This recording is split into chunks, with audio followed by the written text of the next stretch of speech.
Muhammad Ali, el boxeador cuya lengua estaba a la altura de sus puños, fue la más importante estrella del pugilismo. «Soy el más grande» fue su grito, un clamor que resonó por todo el mundo durante 2 décadas. La mezcla de la rapidez y la agilidad de un peso ligero con la constitución y la potencia de un peso pesado permitió que la carrera boxística de Ali abarcara 25 peleas por el título mundial y un reinado incontestado de 7 años en la cumbre.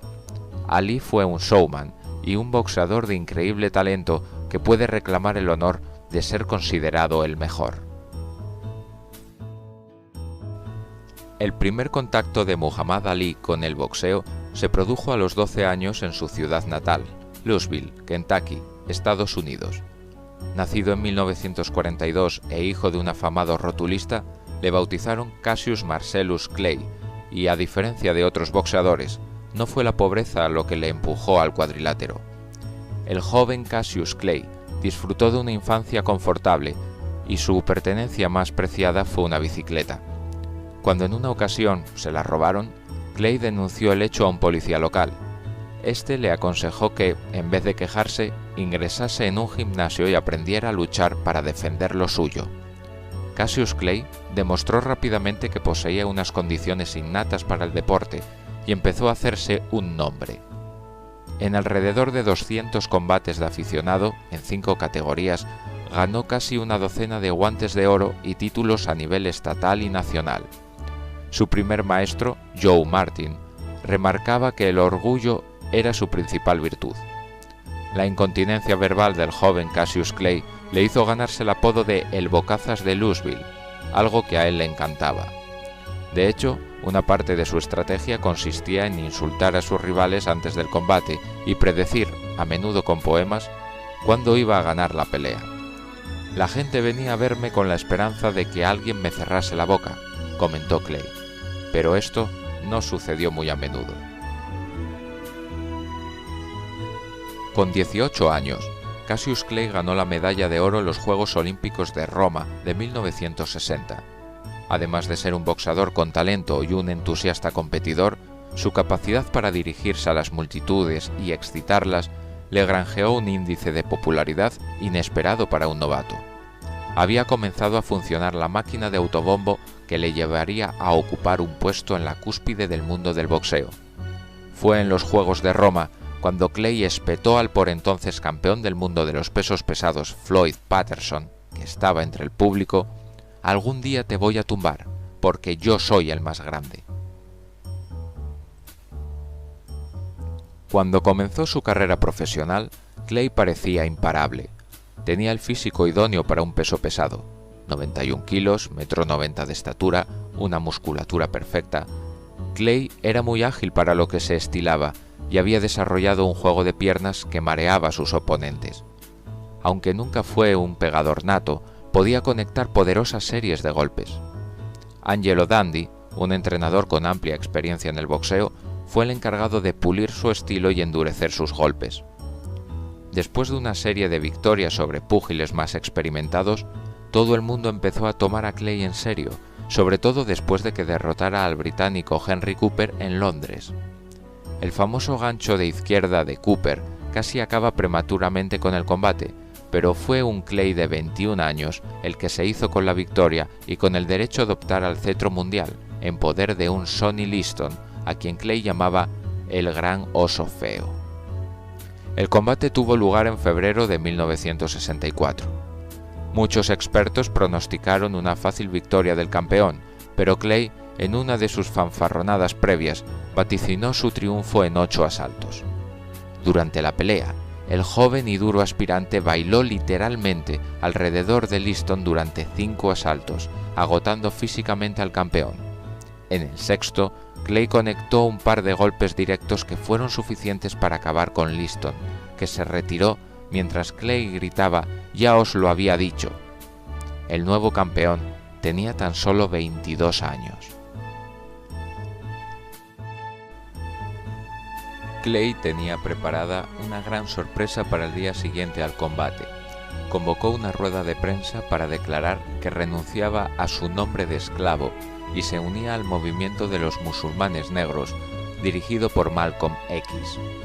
La América Blanca, que veía en este grupo una seria amenaza para la paz, se sintió ofendida por el neonato Cassius X, como quiso ser conocido a partir de entonces. Muchas de las personas que pertenecían al mundo del boxeo renunciaron a reconocer su nuevo nombre, que ya había sido transformado en el definitivo Muhammad Ali. Después de varias batallas legales marcadas por la política, los organismos deportivos hicieron uso de una pequeña cláusula para retirar el título a Ali y concedérselo a Ernie Terrell. En medio de toda esta controversia, había llegado el momento de la revancha entre Ali y Liston en 1965. En apenas poco más de un minuto, en el primer asalto, Ali tumbó a su oponente de un puñetazo que muchos consideraron demasiado flojo para haber sido tan decisivo. Desde entonces, defendió la corona en 8 ocasiones. Estaba en el cenit de su carrera y parecía imparable. Ali tenía 25 años cuando, en abril de 1967, se negó a alistarse en el ejército. Alegó motivos religiosos, pero se le acusó de prófugo, de querer librarse de la guerra de Vietnam. En aquellos momentos, Ali era el deportista más famoso del mundo. Parecía invencible y disfrutaba de su mejor momento, pero también era el campeón menos popular desde Jack Johnson. Durante años, había cultivado una merecida fama de arrogante y bocazas, y su afiliación a los musulmanes negros fue considerada una amenaza. Cuando rechazó alistarse, había llegado el momento para que las instituciones del boxeo estadounidense y mundial se lanzaran sobre él. Se enfrentaba a una acusación que le podía llevar a la cárcel durante 5 años, y nadie en su país le daba una licencia para boxear. Había pasado de campeón del mundo a proscrito. El regreso de Ali al boxeo se produjo después de un amplio proceso de transformaciones en el pensamiento político de Estados Unidos. La opinión pública se había vuelto contraria a la guerra de Vietnam y el pacifismo se había convertido en un fenómeno social. Ali, que pensaba que era mejor estar en la cárcel que traicionar sus principios, se encontró convertido de la noche a la mañana en un héroe popular, primero entre los objetores y luego entre toda la población.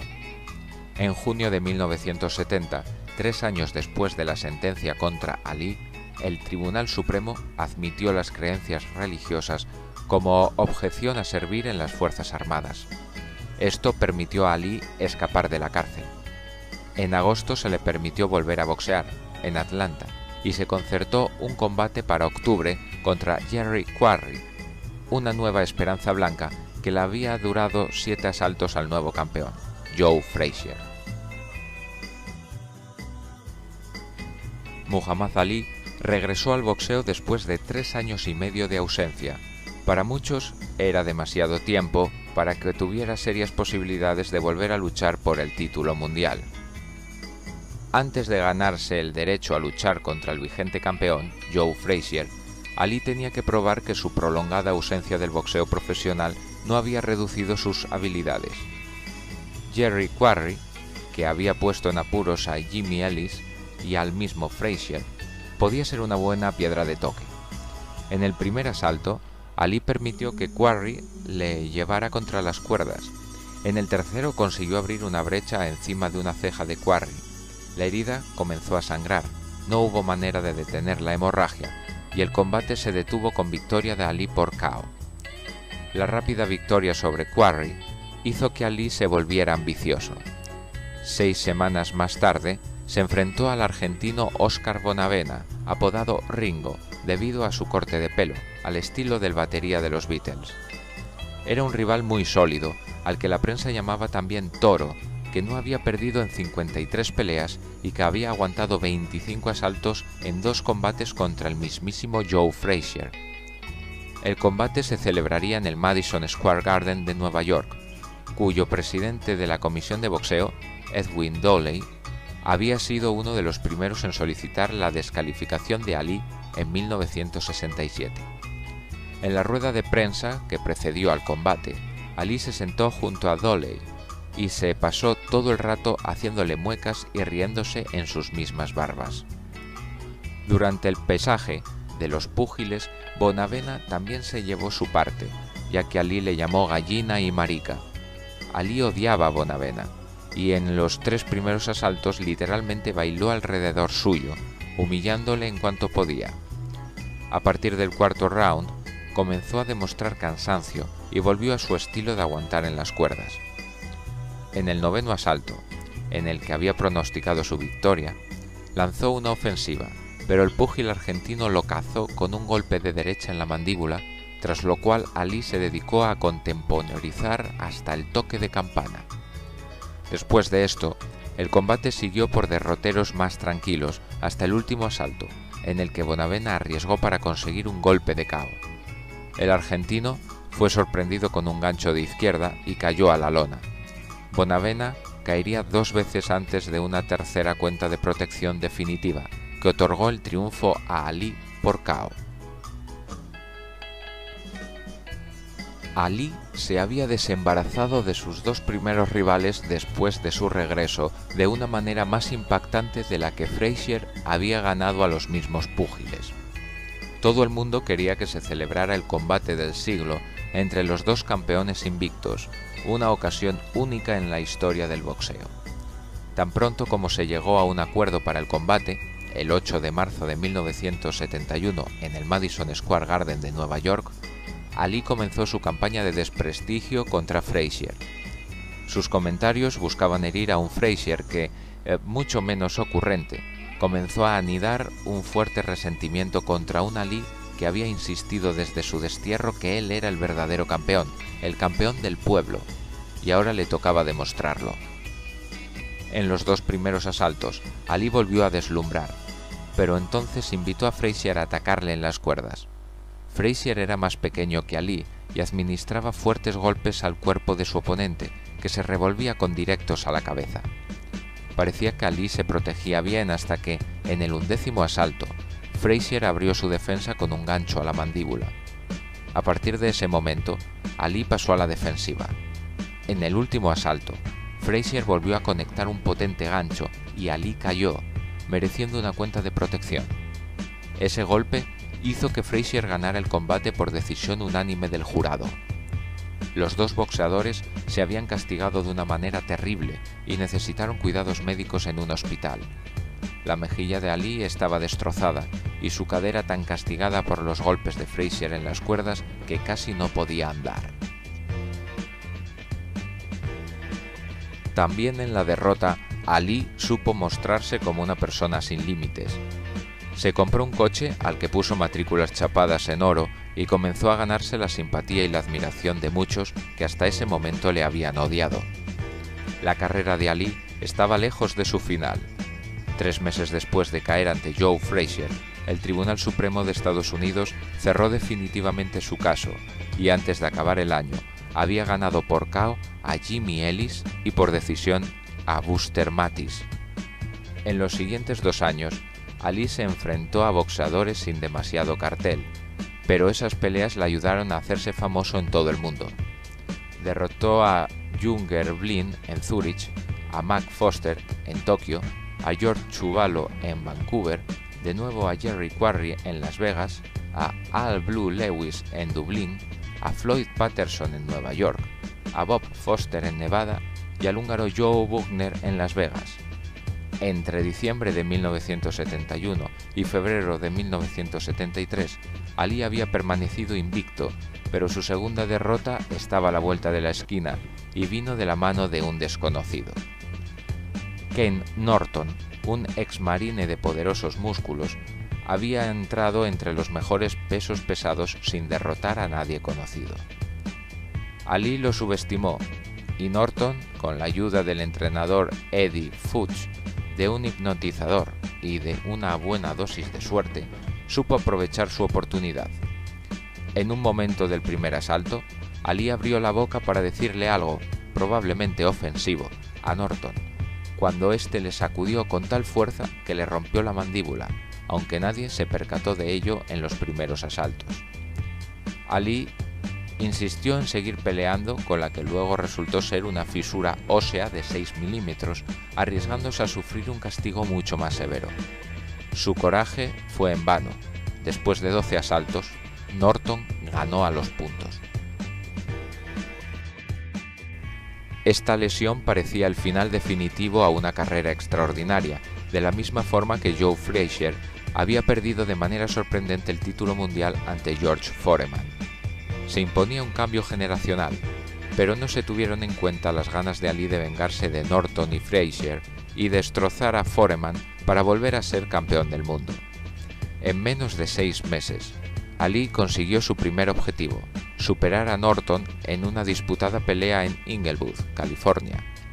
La juventud y fuerza de Norton se impusieron sobre Ali hasta que, en el último asalto, un feroz ataque de este le permitió ganar el combate a los puntos.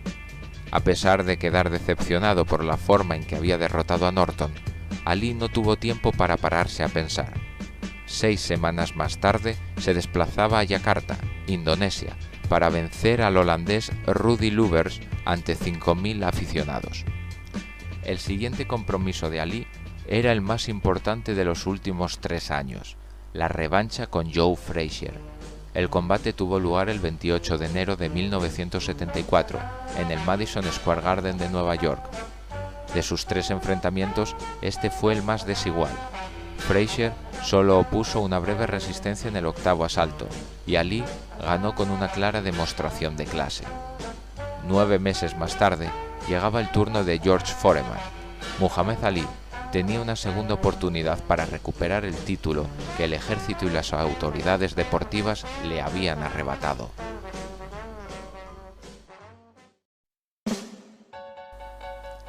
La increíble victoria de Muhammad Ali sobre George Foreman en Kinshasa, Zaire, en 1974, marcó el principio de un nuevo capítulo en una carrera deportiva sin parangón.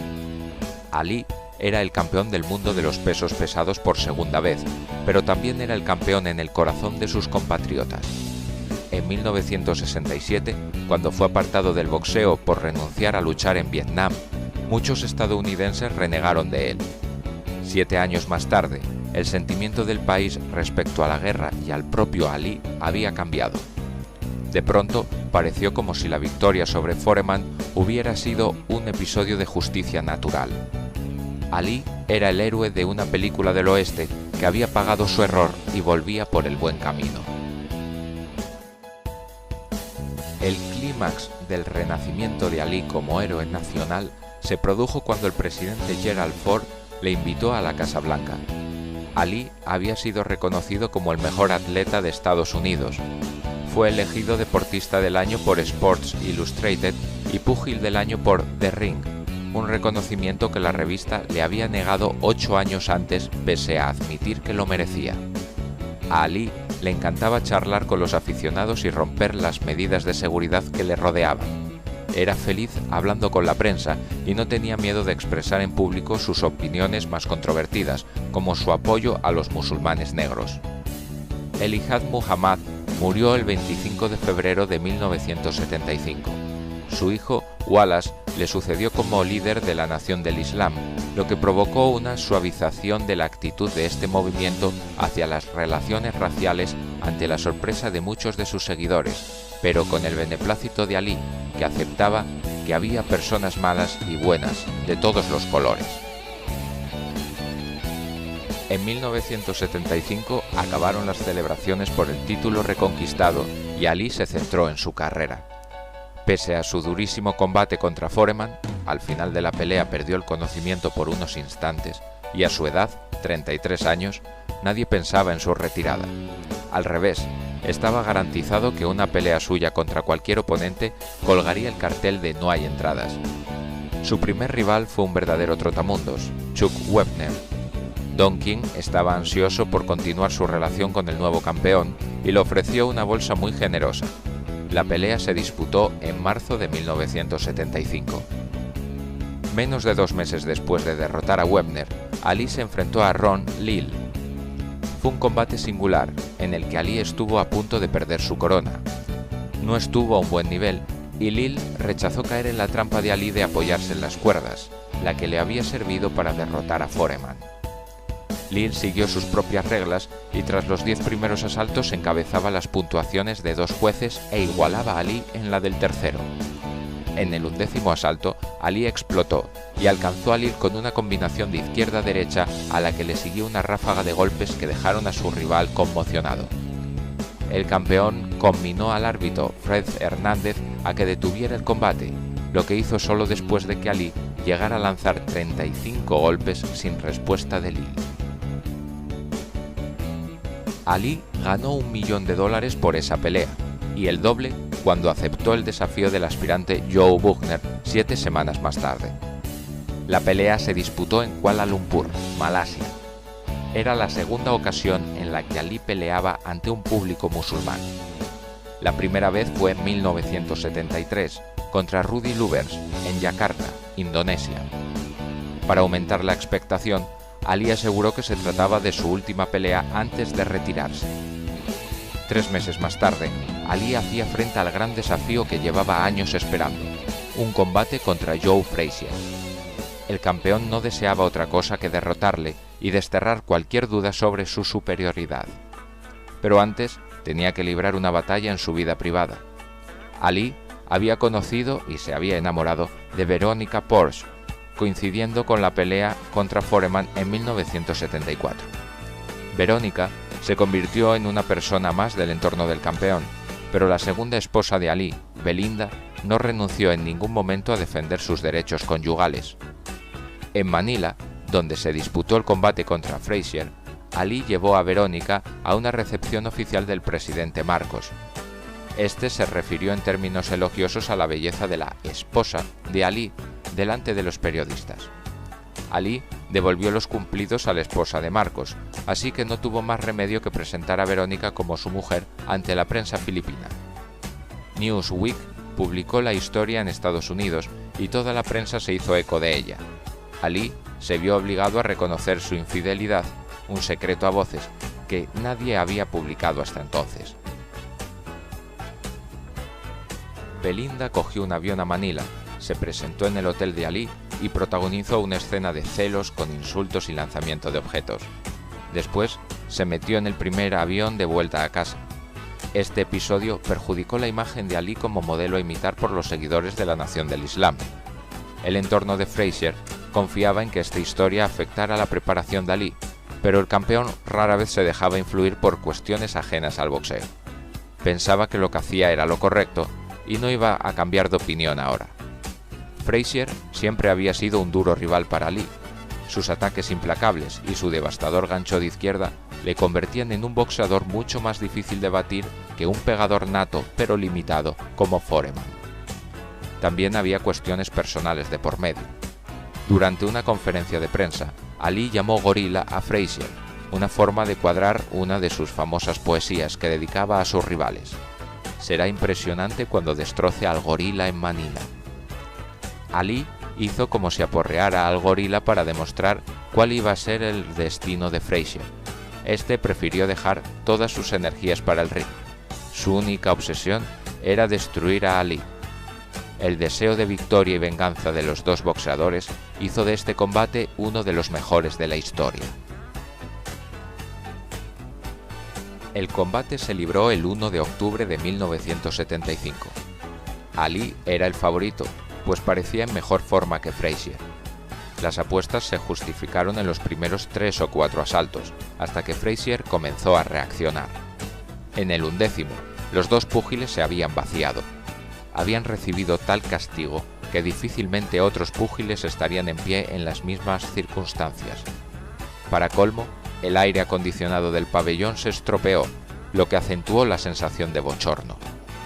Nadie sabe aún cómo, pero Ali sacó fuerzas de algún sitio y fue capaz de volver al ataque en los asaltos 12, 13 y 14. Su ofensiva fue tal que obligó a Eddie Fuchs, entrenador de Frazier, a retirar a su pupilo. Ali había estado a un paso de la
sobre Norton. Incluso los amigos de Ali se daban cuenta de que a sus 34 años estaba agotando sus últimas dosis de talento. Sus problemas domésticos le pasaban factura. Belinda solicitó el divorcio un mes antes de la pelea, divorcio que se hizo efectivo antes del siguiente combate. Ali estaba viviendo con Verónica Porsche, que le había dado una hija. El siguiente rival de Ali volvió a ser asequible, el hispano-uruguayo Alfredo Evangelista,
Civic no tuvo problemas para superar.